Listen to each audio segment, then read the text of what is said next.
Yo, what up, LinkedIn? So I wanted to go over a couple things when I talk about prospecting and CRM and utilizing your CRM and all those different tools and gadgets like Zoom Info or whatever you use, right? So here's a couple tips or a couple things that I utilize that expedites the process and helps me keep things in line. I love utilizing LinkedIn. I have a CRM. I want things to talk to each other so I don't have to keep doing a bunch of manual stuff when it comes into, go on LinkedIn and having to go into my CRM, then having to go to my like a Seamless or whatever it may be.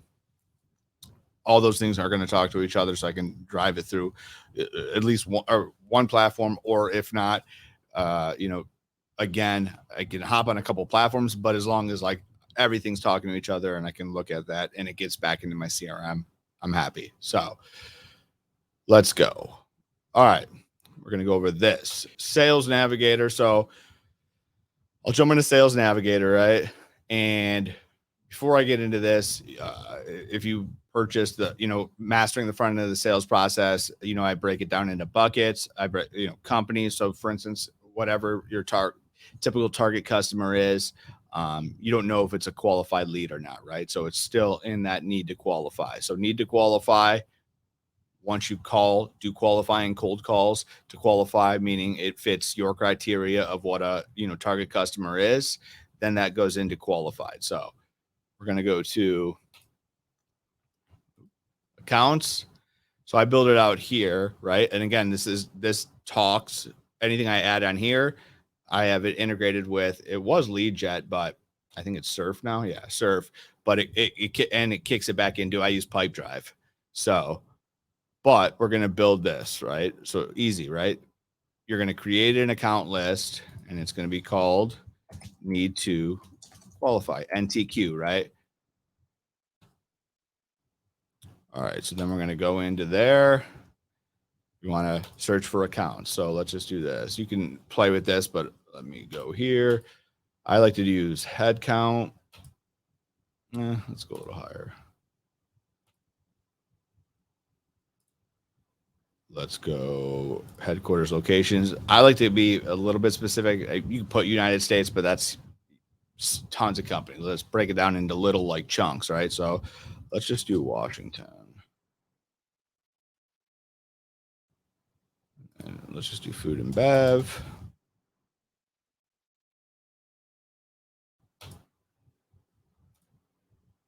And cool. So that's headquarters. All right. So when I do this now, we're going to do something. We're going to do a couple things. We're going to select the 10, right?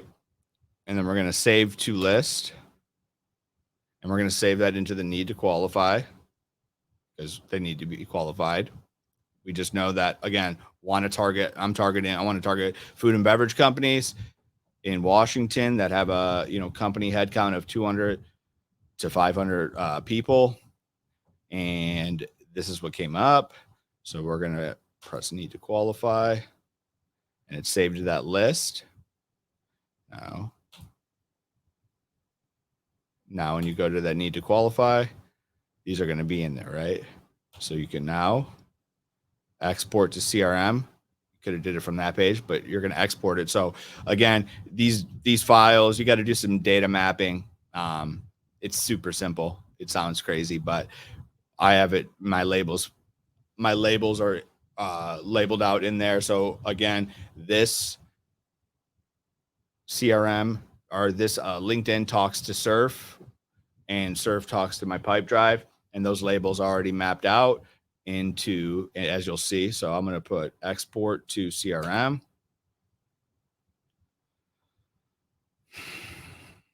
Oh, sorry. Takes a minute or two. While we're waiting on that, let's kick on one of these.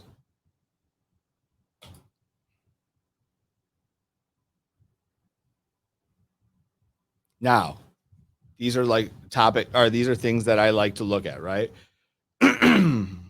Oh shoot, it's not connecting. But usually the phone number will be kicked in there.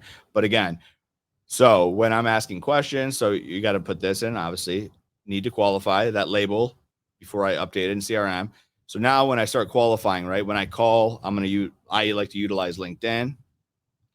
I get to, because I can have all the people here. I like to look, I do it by line of business, right? SP small pack, LTL truckload, and then bundle, freight, and small pack, right? You can do it however you want. I label it again. You got to label it here.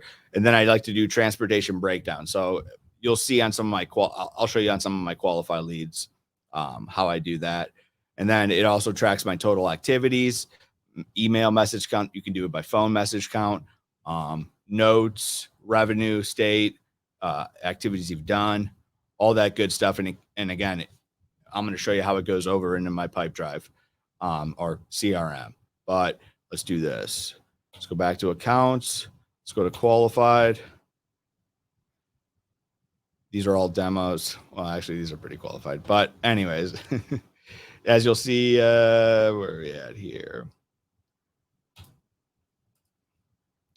So this is qualified, right? Now you'll be able to, you see how I do it here, right? So, oh, damn, that the revenue messed up on there. But anyways, so I put, some quick notes that I remember.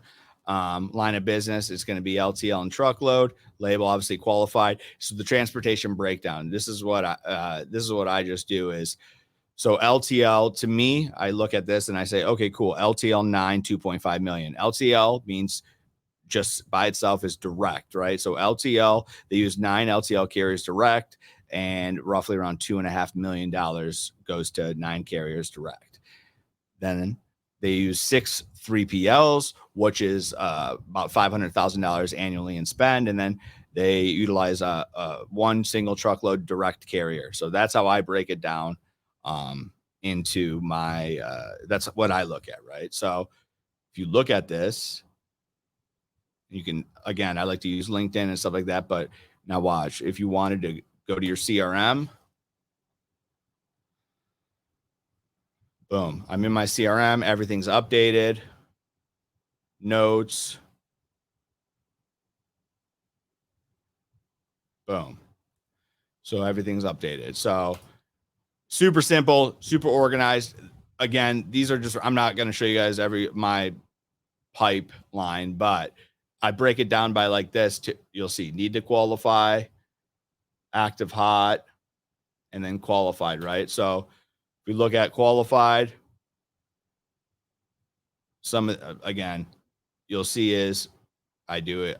You can tailor however you want to see it from a visibility standpoint. But again, these are only qualified accounts. So I've actually did homework, cold called, qualified, know that it fits my target customer. And I like to look at, you can go into it and see a little bit more notes, but at least very simple. I want to know, hey, this is the number. This is a brief, this to me, I know what this means. And then line of business, right? Kick it in there though. Now let me show you what an account looks like that's qualified, and activity notes is so crucial to being able to stay organized and know what's going on, the conversations you've had, in order to, people say always follow up. Well, following up just to follow up or just to make a call without any, actual action plan to what you're trying to accomplish is just foolish, if you ask me. So let's go here. Let's go here. Yeah, I definitely took the name. This is an actual account. As you can tell, I put the name back after training session. But the notes are legit. I took the names out, but let's go in here. Now look how detailed I am with this, right? So don't want to show you those. Hold up. Where the hell? How do I get out of here? All right, so we can look at this, but all right, so look at these. It started back in June 1st, right? Qualifying calls. I log everything, right? So this is how detailed I am. Again, this is super important. In my opinion, it's led me to stay organized again and truly be able to step up and set myself aside from most salespeople. just because I'm so detailed. I qualify things, and I'm calling when I make any type of action I'm making on an account. I'm looking to get something out of it, right? So qualifying call. Talk to Jeff, logistics manager, 7 years at company, and I do bullet points. They Retrans, it's a 3PL, has 100% of the business. Shout out Retrans. 100% of the business for the last 9 years, 7 million in LTL annual spend. Couple notes: drop trailers with OD and Dayton, live load, meaning they don't have any drop trailers with that. They live load with some YRC, Saya, and XPO, right? So then I also write a little bit of notes. Again, these things help me remember for I'm building a case. I want to remember certain important points, right? So had drop trailer with UPS, had issues, too many damages. They do about $2 million all in with UPS small parcel. And again, I like to write a couple things on like how the vibe of the conversation. Cool dude, but didn't want to. Yeah, I remember this. Obviously, didn't want to give too much info, right? So as you'll be able to tell later on in my notes, this was like, again, I like to spot the eel in the deal or spot red flags sooner rather than later, so I know. Hey, not to say that I'm clearly going after this, but I want to know certain things so I'm not just, if I get bit in the ass and later on, I'm not just like, well, I can't believe that just happened. A lot of people do that, right? It's like, well, I didn't think that was ever going to happen. Yes, you did. You just weren't paying attention. So again, I just put, because I remember saying that I was like, hey, and I kept almost making a joke. I was like, listen, and it might be a very hard account to take over, 9-year relationship, right? But I made a joke about it, and I was like, listen, I'm 9 years. I definitely know that you guys aren't going to leave them. I don't expect you guys to. But again, you never know. I'm just looking to get some information. And he kept on trying to repeat, like, I know, but I'm cool to give you information. But yeah, we're just definitely not going to leave them. All right, whatever. So then right after that, I called AP, right? So it's a lead, right? It was definitely qualified, but I wanted to get a little bit more meat on the bone. So Tammy, AP supervisor, consolidated invoices, used to get bi-weekly reports, but hasn't in over a year. Ding, ding, ding. Quoted versus billed, goes into the portal, Retrans or whatever, and checks the quote versus the actual invoices. Does this for all 5 locations. So that, again, has a portal. Retrans can do all that, but has a manual process of doing it, right?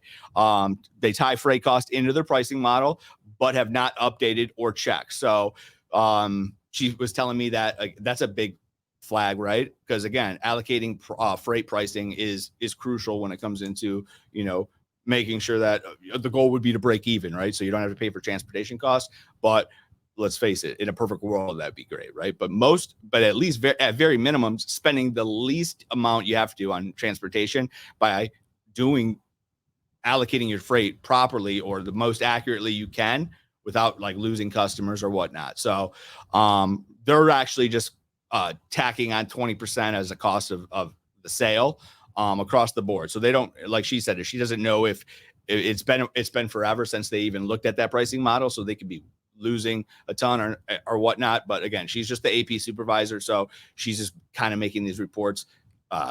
You'll see later on, but like CFO and stuff like that is going to be probably, they're definitely looking at that, or at least want to be able to see visibility into that. So cool. Now this has definitely got a lot of, so this is really qualified, but there is flags, right? 9 years at a company or utilizing 3PL.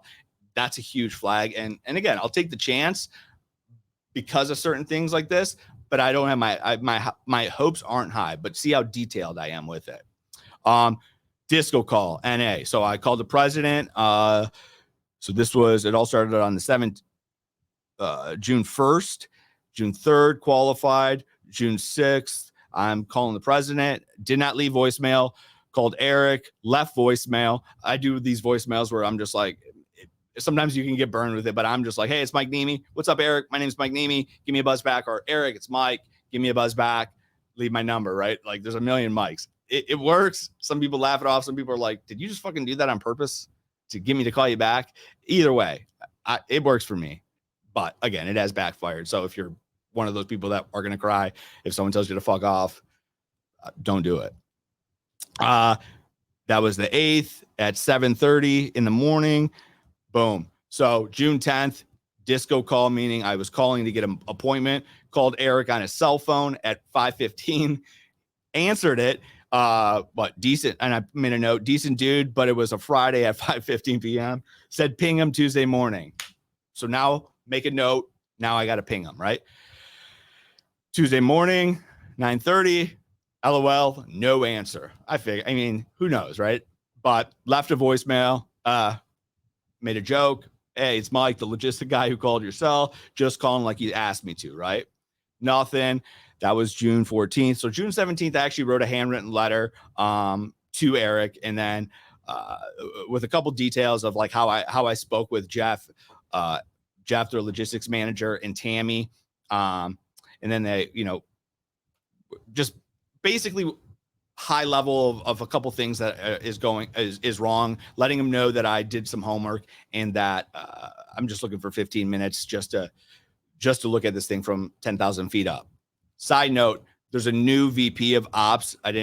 Tammy let me know that there's a new VP of ops that was hired on a year prior, who she told me is going to be the person, right? So here we go. After I sent that letter, I got a call from Tim. He's their VP of ops. I missed the call. He was like, hey, Mike, Eric got your letter, wanted me to reach out to you, yada, yada, yada. Missed it. Gave me a cell phone, told me to call him back. Boom. Call him back. Now I call him back, right? So again, always detailed with my notes. I like to put the vibe of the person. Cool dude, been with the company for a year. And then info after speaking with Tim. So he actually let me know prior to him coming on for a year, they never even looked at this entire relationship with Retrans, right? Meaning they've just been using them, never anything. Got a little bit more info, use ProShip. They use ProShip for tech. Wanted to reiterate, no UPS freight. Yeah. They never looked at their freight rates, even evaluated, even ever evaluating them. Tim got on, he did like a 3PL bid, met with like 3 different 3PLs, told me, ended up, of course you're going to save money if you haven't looked at your rates in like almost 9 years, 8 years. He ended up staying with Retrans, just because again, there was some integration and rates were pretty much across multiple 3PLs the same. And he just said he had to, again, not just because he was like so pleased with everything they were doing. At the end of the day, he just had bigger objectives to handle that year, right? So makes sense, right? So told me nothing's going to, again, this is in June. Nothing was ever going to, it's definitely down to meat. But he wanted to make sure that, from a financial level that it made sense prior, but wanted to let me know nothing was ever going to, we're never going to sit down and look at this thing until Q1, right? Cool. I got the data. Now I have the data. I ended up what? Oh yeah. I could say a year of data. What was it? I remember this was back in August. I remember I could save him. What Retrans is on. Yeah. He thought he was under CSP. I said, I could save him on 95% of their lanes utilizing the same carriers that Retrans was using. 95% of that with blanket rates and still run a 27% margin. I said that I'm very open with, if you follow me, how I'm just open with what I exactly am making and whatnot. I think it is what it is, right? What did he say? Yeah, I just made a little remark, smart ass. I know I'm getting granular with this, but again, I stress these little things help you so much further, and especially when it's like remembering things like this, it's just crucial. But smartest laugh, said go figure, after 8 years then redoing pricing. They did save us, but I mean, who knows? I figured we still had great incentives. Sending calendar invite for in-person for this January. So now we're good to go. I sent the invite, still working it. But yeah, you see how detailed I am with these notes. I highly recommend, if you don't do anything like this, to have some type of system in place when it comes into, your the companies you're targeting, qualifying, versus just having a bunch of companies and just blasting through and asking for shipments, right? Be detailed. This is super. And again, people are saying it takes too much time. It doesn't, right? I'd rather spend a little bit more time pulling, being able to have a solid pipeline when let me get out of this.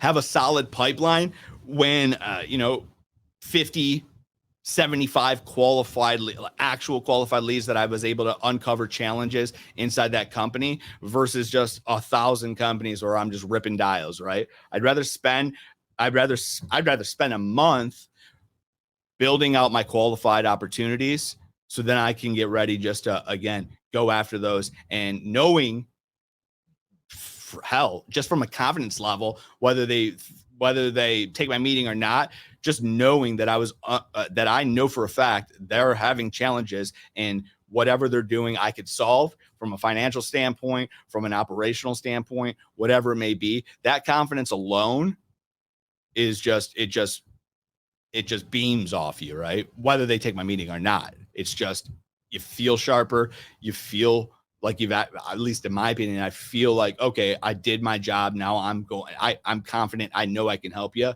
Now it's just, do you think it's worth it? Right. I could sit there and say it's worth it, but you get what I'm saying. So again, I can't stress this enough.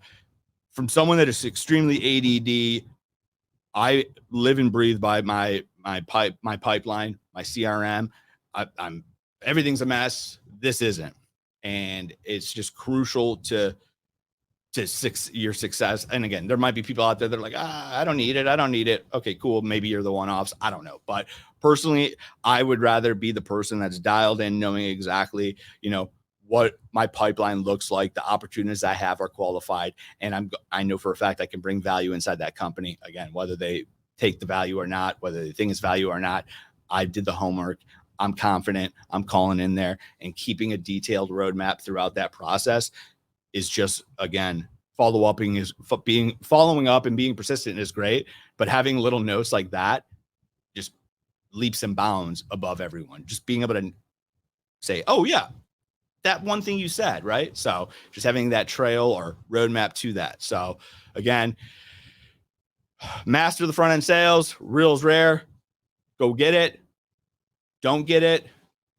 But for that love of God, if you don't have if you don't have a system in place for your, when you're prospecting, how you look at things from buckets, put something in place that specifically works for you and stick with it.